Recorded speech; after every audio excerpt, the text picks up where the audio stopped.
Welcome to a Hero's Welcome podcast, where stories, healing, and culture meet. Every episode, we invite you to listen, reflect, and be curious.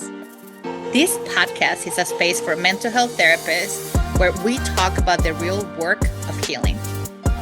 Whether you're a mental health professional, a proud geek, or somewhere in between, you're in the right place. So let's jump in.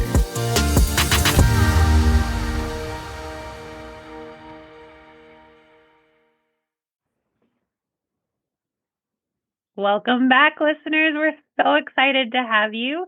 I am here with my fantastic co-host, Liliana. And Liliana, we have a very special guest this morning. We do. Robyn, I'm wondering, how do you want to introduce yourself to our listeners this morning? How do I want to introduce myself? That is such a big question. Good grief. Well, I'm a former therapist. I have stepped away from doing therapy for the time being. And when I was a therapist, I was working pretty exclusively with kids and their families, kids who had histories of complex trauma, like really pretty severe out of control behaviors, attachment trauma, whatnot. And then in the past 5 or 6 years, I've really transitioned that to doing more speaking and teaching and educating. And so I have a big passion for helping more professionals feel confident in working with these families, because I know working with these families can feel really scary and overwhelming. And these families are telling me every day, like, there's nobody who knows how to help us. So I have a really big passion for supporting professionals. And then I still get to help families directly. I have like an online community where I get to work with families directly, which is really my heart. That is my love. Every day. Yeah. So listeners, anyone who's out there, we're going to include Robyn's website, but please go, because when you go, you have handouts, like you have created this beautiful payback, let me help you, let me simplify it website, not only for the parents who are attending, but also for the therapists who can benefit from your training. So thank you for doing that. Yeah, well, thank you for that. It is a big, that is a huge passion of mine, that I can have a stable enough business that then I can create all of these free resources for folks. So I love doing that. Awesome. So you also have your book, Raising Kids with Big Baffling Behaviors, which, by the way, I really love the title of the book. Oh, thanks. But even as you say that, right, I was thinking, as I was listening to you, and tell me if you also have the same questions, Maria, but when I was reading your book, I was thinking, for the new cohort of therapists who are coming into our field, maybe some seasoned therapists as well, but for the new cohort of therapists who are coming in, especially right after COVID, we saw that most of the therapists were struggling on switching from how do I do therapy in person to online? And then now they're struggling from, okay, how do I do that now in person? And something about your book that I love is, how do we help therapists see behavior as communication and see the brain the way that you stated so beautiful in regards to the parts of the brain, but give them animal names so that therapists remember this, like you're simplifying, right? Yeah. So how do you will talk to the new therapist about all behavior is communication?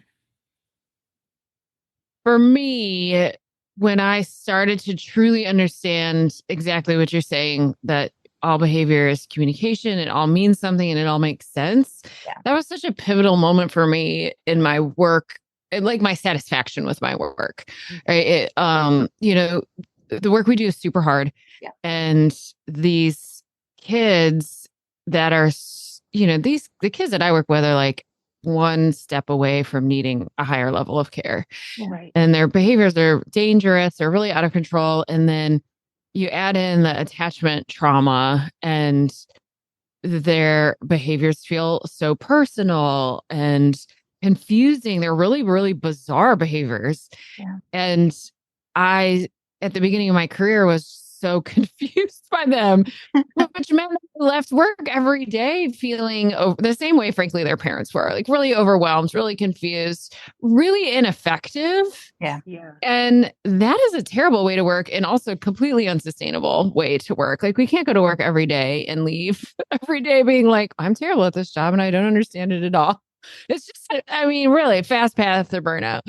So for me, beginning to understand, even if I couldn't understand like the specific behavior, but just like the overall idea that like all behavior makes sense in some way, shape, or form. It's all designed to be protective. Certainly, it's not always working that way, but that is the initial intent.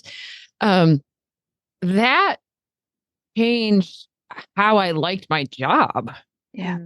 Which then made it more likely that I could do it for a long time. So I feel really passionate about that, with helping therapists feel more confident in the work that they do, that they can show up every day. And even if they're like, whoa, this is a new one, I have no idea what to do with this. Yeah.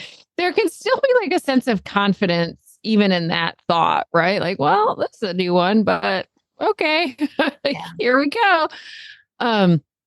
And when I see the parents who are coming to me or emailing me or however they're connecting with me and just saying, there's not enough therapists, nobody will help my family, nobody knows how to help my family. They all get to a point where they're like, I don't know how to help you. And then they discharge us. Yeah. And for me, even if we don't know exactly what to do, I think that sense of confidence of, well, I don't understand this behavior, but I know it makes sense in some way, shape, or form. And also, it's not actually even my job to fix it. Yeah. I think that it creates more sustainability in our jobs. Yeah. Which I really want for the therapist. Of course, this is a hard job, a very rewarding job. It'd be cool if we could do it as long as we want to. But, again, my heart really is these families of, wanting to help therapists feel more effective so that they can hang with the families longer. And I can have less families coming to me and saying, we got discharged again.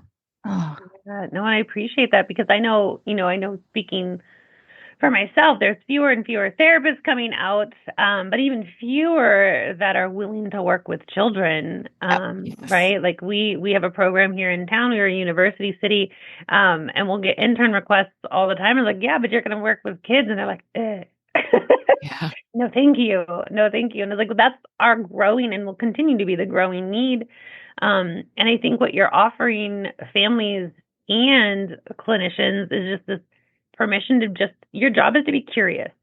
Yes. Not to have the answers, not to quote unquote fix this, but to be curious and to be open to a new form of communication. And I love that. Yeah. But also I was going back because I think that, and tell me, both of you, your thoughts. In our field, there is a fantasy about attachment. Right? I love the both of you smile. Because we have this fantasy that every family, with disregard the stressors, with disregard the trauma, and we focus on behavioral modification and the fantasy that every family should have always a secure attachment. Love the both of you just did this like winky smile. And we keep focusing on the foundation that Bowlby did in regards to attachment. And somehow we are afraid to focus on repair attempts and modify the attachment. So this is not for you guys to like automatically agree with me, but what are your thoughts? Well, we've without question made attachment this almost thing to worship. Yes. Right? That it solves all of our problems. And just like you said, let's get everybody to have secure attachment, which couldn't be there's nothing less attachment oriented than saying something like, let's get everyone to have secure attachment. But I think it's such a hallmark of kind of like white Western culture, right, where we take this great idea, frankly, I'm a big fan of attachment theory. I mean, I very actually even rarely talk about attachment theory much anymore, like insecure attachment or avoidant attachment. It's not, I mean, you hardly even see that language in my book. Yeah. But attachment theory underlies everything that I do. Yeah. But, we've taken, again, what I think is just this brilliant idea and concept at the core of our humanity and essentially attempted to turn it into a right or a wrong. And here's a checklist to get to it. Thank you. Which is, again, very predictable. Like, of course we did that.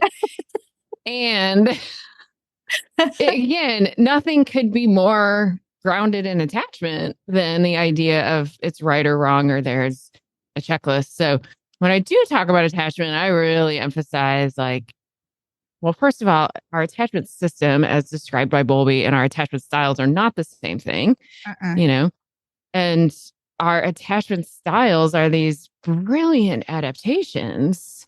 There you go. To our circumstances. Yeah. They're not bad. Sometimes there's bad outcomes to the behaviors. Yes. Sure.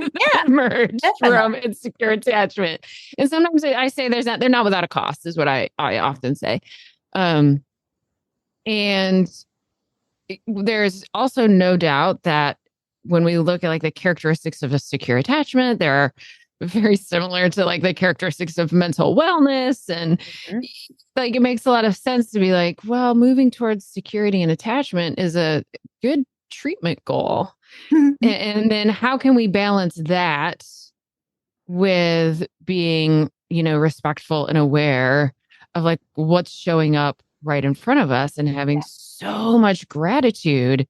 Yeah. I mean, I look at these kids every day because I mostly am, thinking about kids, but their parents too. I look at these kids every day and I'm like, it is a miracle that you are even alive. Yeah. A miracle that you get up every day and try to do life. Yes. And those attachment adaptations that without question causing lots of problems. But that's how they're able to do it. Yeah. Yeah. Yeah. Right. Well, I don't know. That's long-winded. Yeah. No, it's we're back to that. It's communication, right? And we can hold the belief that everyone's doing the best they can with what they have and what they know, and it's not all great. But it is what keeps them getting up in the morning, and it keeps them, making these attempts. I also really appreciate there's this idea. There's one descriptor, one example of a secure attachment, and everything else falls into one of the other categories. And that is I can say this because I'm as white as snow. It's such a whitewash attempt of putting it in a box and you must meet this particular criteria to have a secure attachment. Otherwise, you're one of the other ones. And good luck to you.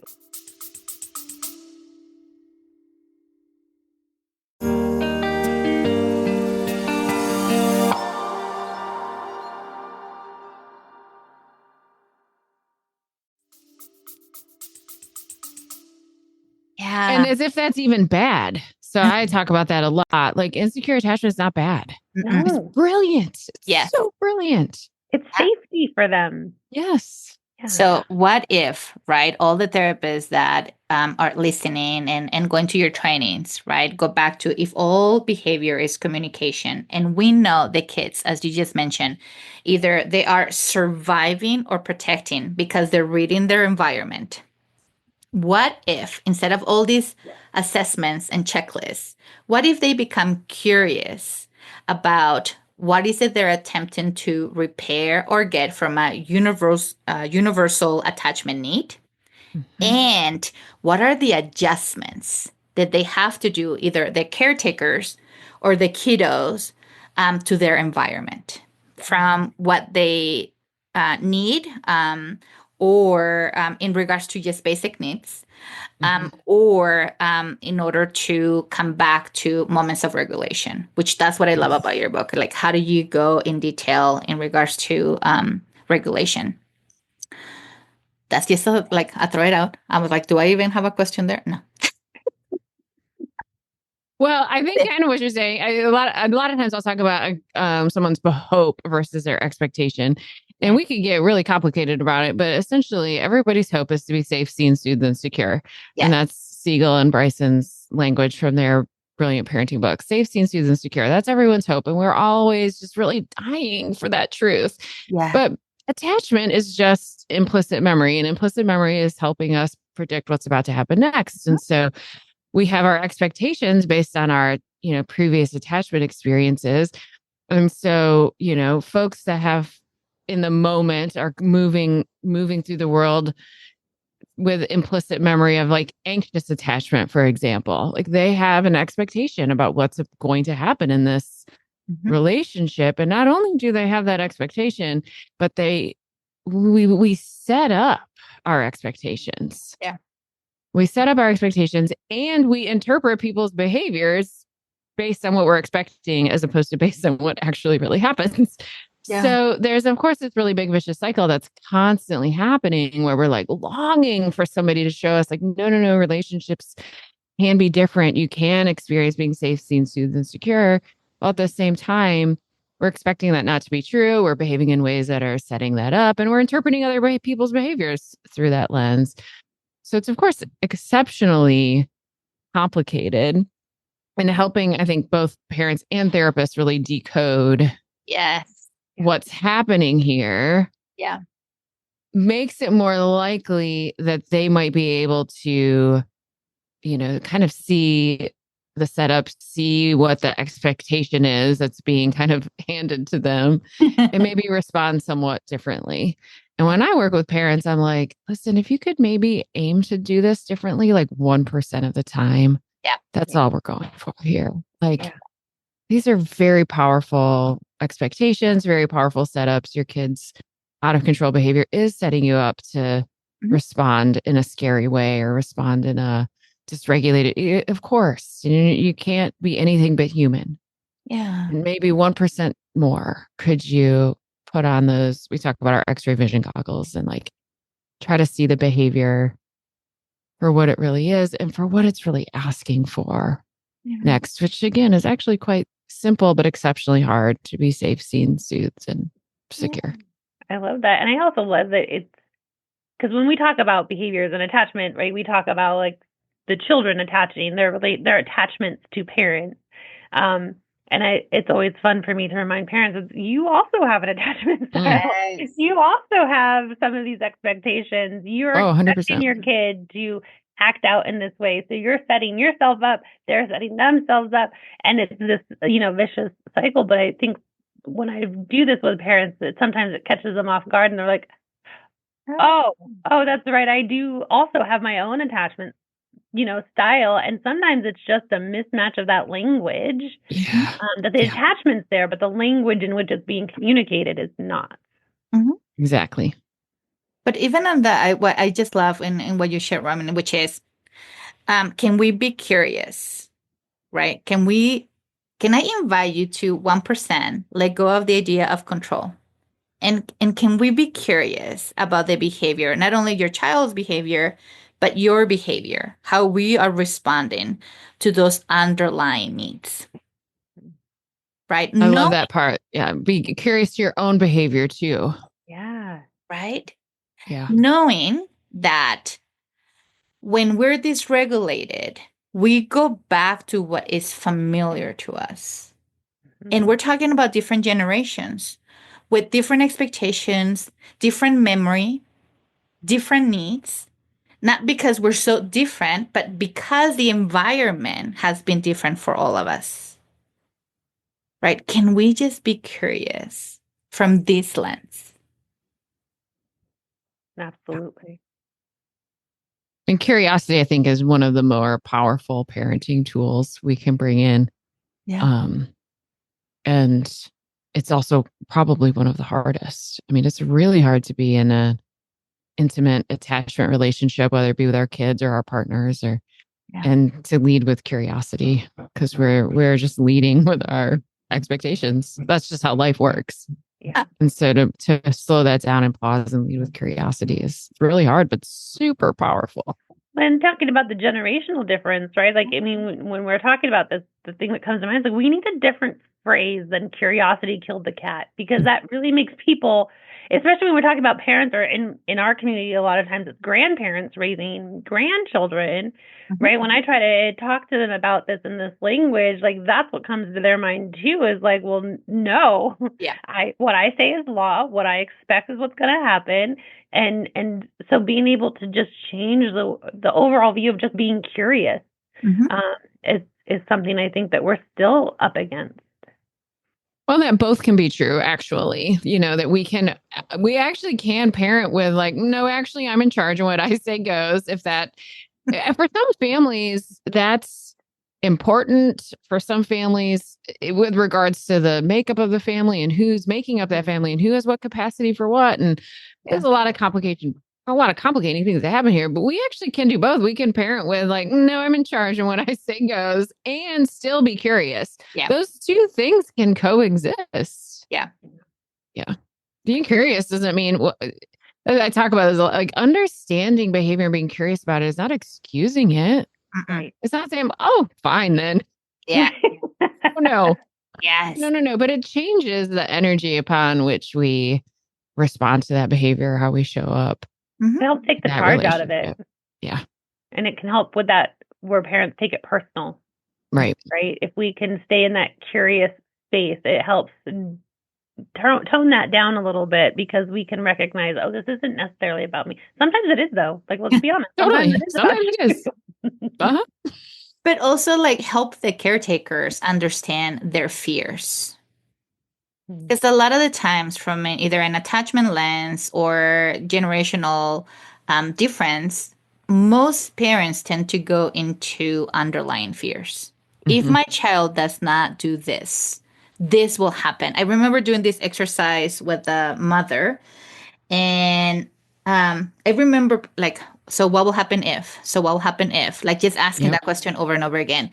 I think we end up where she said, oh my God, my daughter is going to be a prostitute. And I was like, how do we get here? But at that moment, taking that information, then I became curious about, when this child does this, automatically you go to this terrifying fear and you're doing everything to control so that she doesn't get to that part. Yeah. Got it. I'm going to have this information now when I'm talking to you so that I can talk about the parental fears taking over when you see these behaviors. Like that did a shift for me. And I'm wondering how many new therapists or seasoned therapists, but new therapists are aware of the parental fears versus going through the check-in list of the attachment. Like they're in this, I was like, okay, that doesn't mean anything to me. Let's bring it back. Which feels really bad to tell a new supervisee. It's not mean anything. It's like, I mean, it's both true and not true. I mean, really, I am like, me and attachment theory, we're real close. Like, it is definitely, a core part of how I move through the world and conceptualize everything. But I would never talk about it. I never talk about that insecure attachment. I don't know. It's just like, it helps me conceptualize everything, but it's not. It's completely unhelpful to lead with that as, an approach, I think. I mean, come on, between us. I'm making the assumption that we all have children, but I have never turned to my child and said, is anxious attachment popping up right now? Is that what you're talking to me that way? So you might not have, Liliana, but your TikTok feed will show you that other people do. Like they take this and they run with it, and that's how they talk about, like, which can be helpful, I think, for some, but I think for a lot of others, I think it creates this, well, if I'm not this, then I'm othered, right? If it's not 100%, that I'm failing at it. Yeah. Because even the most secure attachments are going to have rough patches. They're going to have disagreements. They're still going to have behaviors pop up like that. It's not the end all be all like solution. It is a way to understand what is happening, and then you can make choices around that.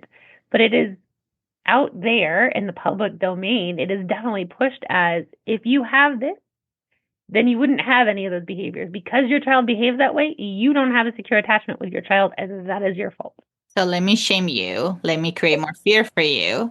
Yes. So let's bring it back. So in your book, which, by the way, isn't how you heal attachment. Just No. be super clear with everyone. Shame and healing attachment don't connect. What is it that Taylor Swift says? Shame didn't cure anyone. What is her song? Oh, the shake it. Oh, Take it out. I was like, stop it. Yeah. But I love, and hopefully all our listeners have read your book. And if not, just go get it. Okay. And just go get it. And I love, so I'm wondering if you can talk to our listeners who are not familiar with your book or your work. Can you tell us just a sum up of the brain states? Yes. So prefacing that I was a play therapist before I stepped away from the therapy room, I use a metaphor that's not terribly unique. Lots of people use this particular metaphor or some sort of adaptation of it, but I use this metaphor of having essentially like different kind of nervous system states or brain states. I really actually blend them in a way that I think is both helpful and unhelpful. But I talk about the owl and the watchdog and the possum.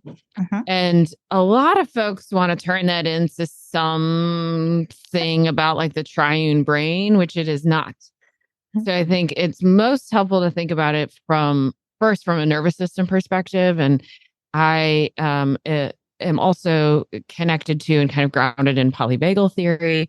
So I'm looking at the nervous system through the lens of like the ventral vagal complex and the dorsal vagal complex and the sympathetic nervous system. And so my owl is the ventral vagal complex, and I've got the watchdog, that's the nervous system shifted into the sympathetic activation, which by the way does not necessarily mean fight or flight. And then I've got the possum, which is that dorsal vagal part of the nervous system. And then I've kind of blended that with Dr. Bruce Perry's neurosequential model therapeutics work and his arousal continuum, which I have found wildly helpful in my work. He has he has both the arousal continuum and the dissociation continuum when he talks about state dependent functioning. And so for me, the watchdog continuum is arousal continuum, and the possum is the dissociation continuum. And then, yes, I also can sort of bring in the idea that the owl kind of lives at the top of our brain. The owl, for me, does represent like our highest cortical functioning that could be available given our, chronological age and our developmental age, and all that kind of good stuff. So it's a little bit of a mashup of some things, but I've personally obviously found it quite helpful, and a little definitely more helpful than just looking at it from like a triune brain perspective. I think it really helps us see the behaviors as driven by what's happening in the autonomic nervous system, almost always, not always, but almost always. And then if we can see the energy, because parents come to me and they're like, well, what do I do about lying? What do I do about stealing? What about like, well, I can help you with that, but I have a lot more questions before I would ever begin. Yep. Because the behavior tells me very, very little. Yes. Now I have to think about, well, is this, what's the protective response here? Which pathway are we on? Is this more of a regulation issue? Is this more of a connection issue? Is this about felt safety? I mean, there's a lot of information to still kind of gather before I'd even begin to have some ideas about what do we do to help that. So did that answer your question? It did. Honestly, I tend to use your terminology because, I tend to work with migrants who are their caretakers are in survival. Yes. If I go and use fancy words, doesn't mean anything to them. However, using animals and this, like it is so helpful for them, right? So I tend to ask them, because we're dealing with the fear of being deported or having families separated, which is additional stressors of my population. Then for me, the question is your kid...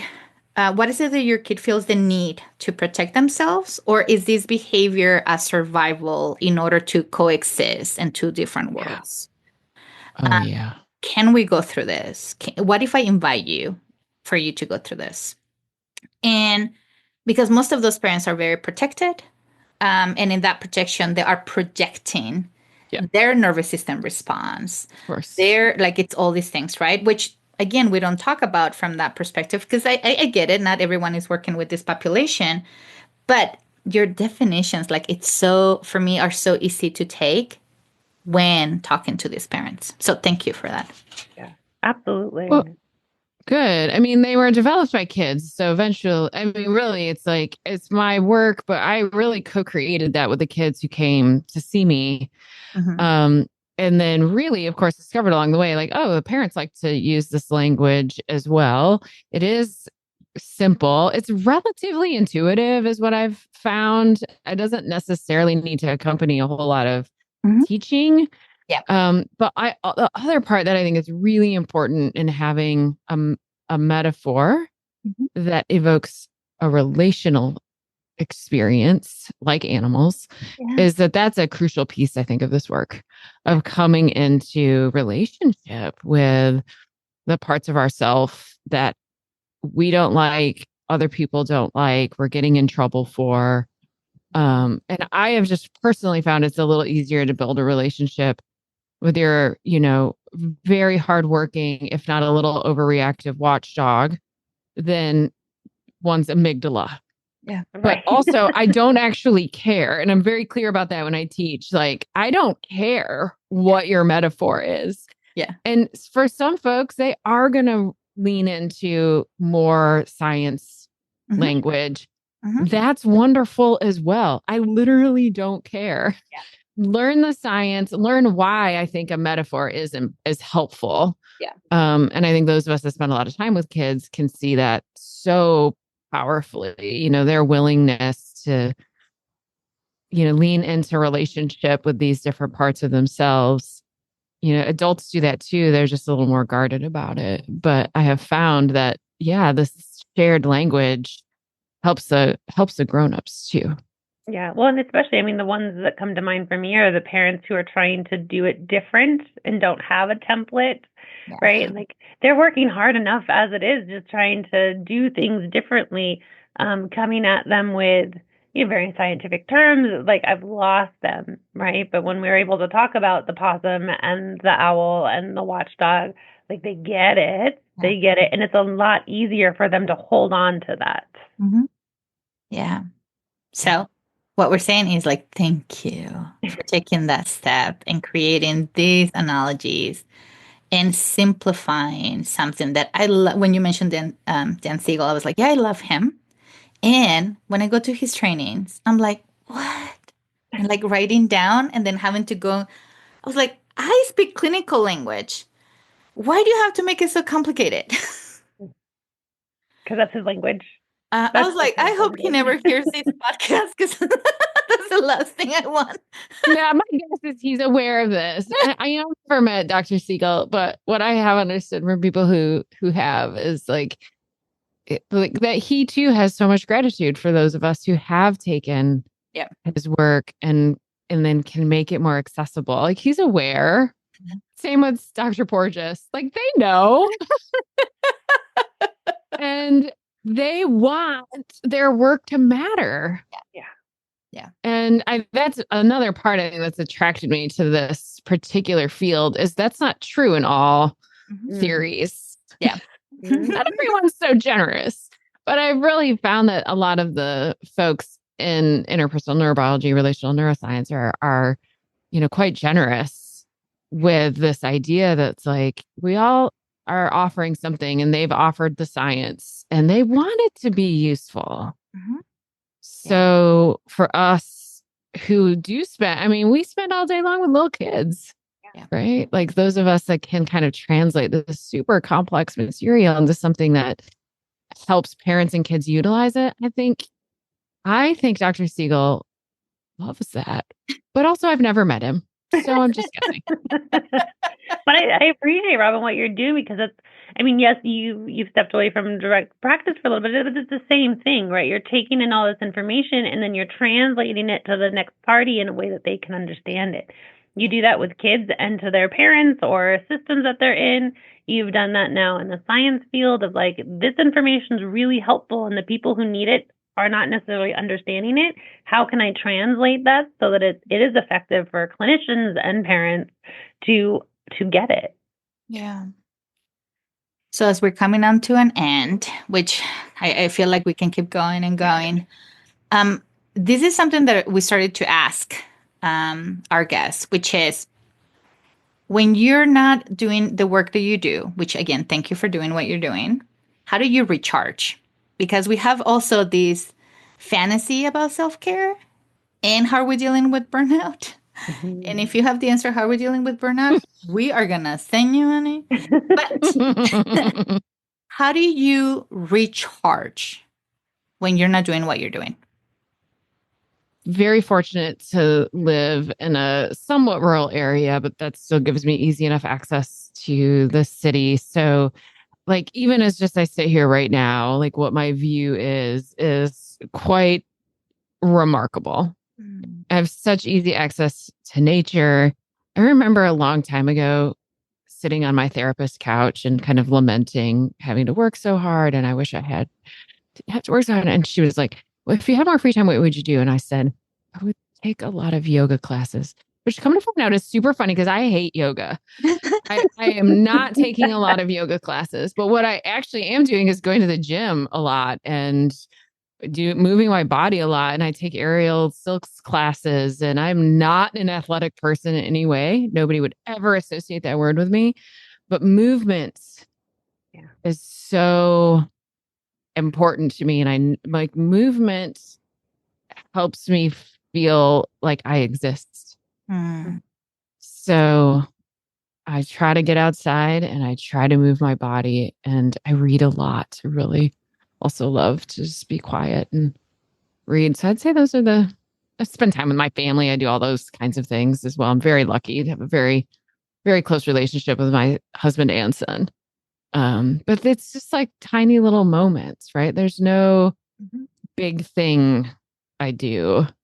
It's just these little things that are kind of woven in to life. I'm very blessed, so privileged to have access to these things. Well, thank you for sharing that. And thank you for saying yes and for being here and for sharing your wisdom with our listeners. Oh, I'm delighted. It's been so special to be able to chat with you all this morning. Thank you for being here. And listeners, please, we're going to include her information. Reach out to her, pay for her services. Don't be cheap, and buy her book.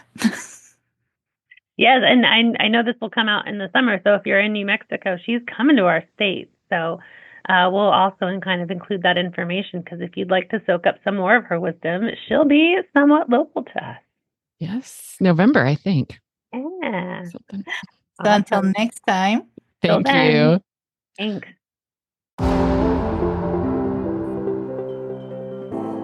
Thank you for joining us on a Heroes Welcome podcast. We hope you found inspiration, insight, and maybe, just maybe, a little fun along the way. Don't forget to subscribe, leave a review, and share this episode with your fellow healers. Until next time, stay curious, stay playful.